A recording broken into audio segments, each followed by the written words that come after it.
Bearing witness. Bearing witness. Ron Chapman.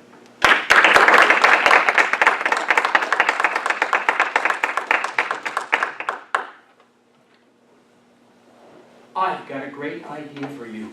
You need to be a coach for women in relationship. That's my daughter, Natalie. She does that to me.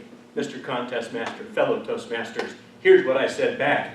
Natalie, that sounds like a really bad pickup line. But she persisted. You don't get it, do you? You're an excellent coach. You're a wonderful role model. You can really be safe. Women could learn a lot from you. I did what most parents do at a moment like that. Natalie, I'll think about it. Which of course means, no way, no how, not this guy, not it. We finished the conversation.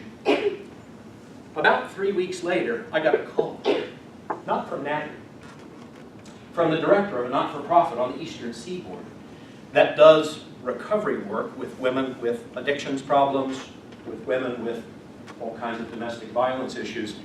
And they called to ask me if I would be the spiritual director for a weekend retreat for 125 women, the subject of which would be unconditional love, forgiveness, and healing. At which point Natalie would say, I told you.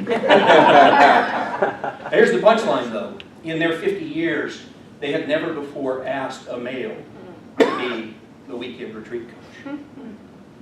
I was honored, I was humbled, I don't know who told them what, but it was a magnificent opportunity, and so I said absolutely yes.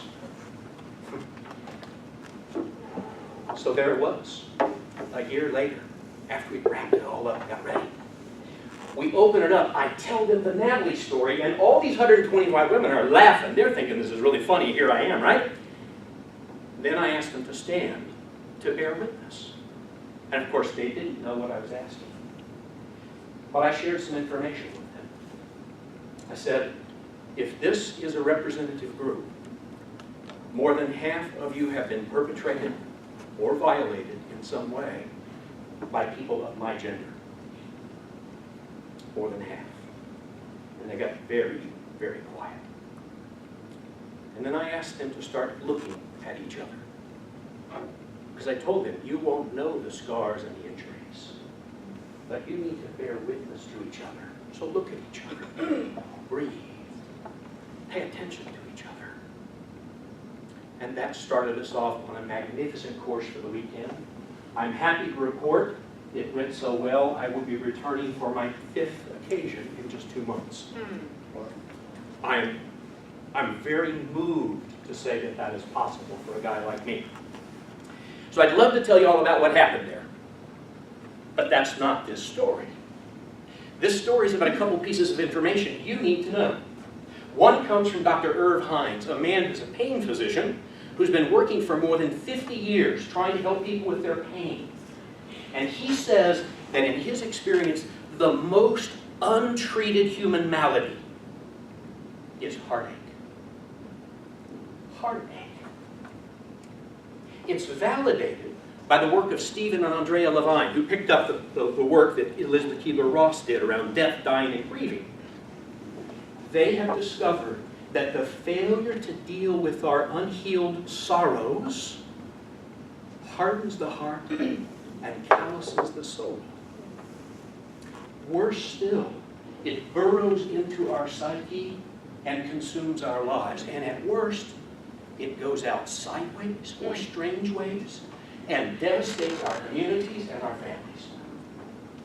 The research is increasingly showing simply attending to the sorrows of others can make all the difference in the world. Now you're saying to yourself, what has this got to us? We know nothing about this. We're not healers. We're not people who do that kind of work.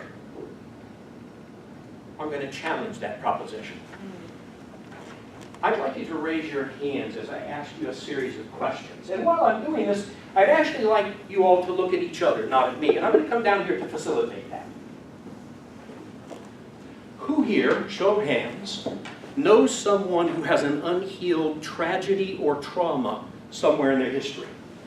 PTSD, keep your hands up. Okay. Keep your hands up. Who here knows someone who has suffered a grievous loss, a loved one, a companion animal, a career? Who here knows someone with a mental health challenge?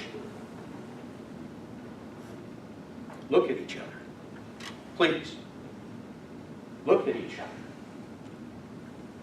Breathe. We are they.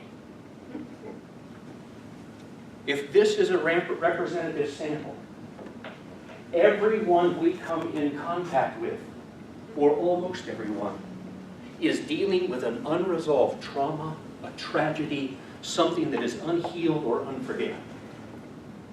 Here's the cool part. The research is increasingly showing that we don't have to do anything. We just have to notice people. We have to stop ignoring them, stop minimizing their injuries, stop telling them, you're a tough little man, get over it. Oh, don't worry, you're not that fat. These are the stories of the culture. Who knew healing the earth and its people could be so simple? Who knew? But here's the problem. You're going to go across that threshold into a culture and you're going to do nothing different. Unless you think about how this applies to you. Will Heyman, his wife, Erin. Kelly Vandiver tells the story of the murder in her neighborhood that devastated their community. Over and over again, we hear this story. A bomb blast, a gun ordeal, and people saying, could I have done something? The answer is yes. We can. The question is, are you willing to take on the healing of the world? Mr. Toastmaster.